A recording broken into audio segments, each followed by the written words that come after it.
এজলাস কক্ষ থেকে হাজতখানায় নেওয়া হচ্ছে আওয়ামী লীগের দোসর সাবেক মন্ত্রী হাসানুল হক ইনু। আর তাকে সান্ত্বনা দিতে দিতে দুইজন পুলিশ কর্মকর্তা বলছে, টেনশন করেন না, আমরা আছি তো স্যার। আর ইনুও যেন খানিকটা ভরসা পেয়েছে সেই পুলিশ কর্মকর্তাদের আশার বাণীতে। তার চোখে মুখে দেখা গেছে তৃপ্তির হাসি। সামাজিক মাধ্যমে এমনই একটি ভিডিও ভাইরাল হয়েছে।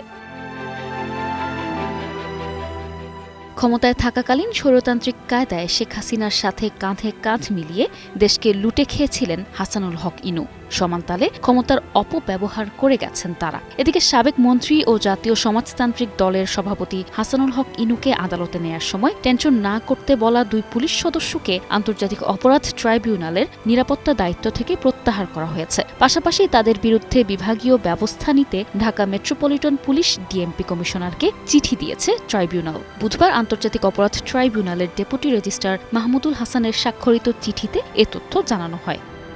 নোভা এলইডি টিভি, ঝকঝকে ছবি, নিখুঁত শব্দ, 5 বছরের ওয়ারেন্টি। নোভা মানে সঠিক মান, নিশ্চিত সেবা।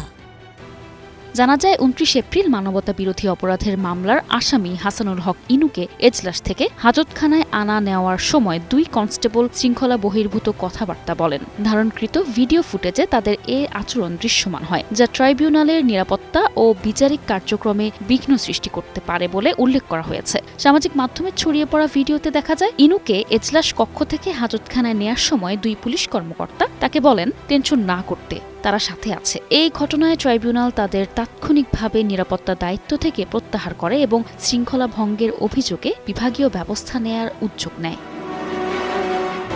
জুলাই গণ অভ্যুত্থান চলাকালে কুষ্টিয়ায় 6 জনকে হত্যাসহ 8টি অভিযোগে করা মানবতা বিরোধী অপরাধের মামলায় বর্তমানে বিচার চলছে হাসানুল হক ইনুর বিরুদ্ধে। বুধবার তার পক্ষে 6ষ্ঠ দিনের মতো যুক্তিতর্ক উপস্থাপন করেন আইনজীবী মনসুরুল হক চৌধুরী।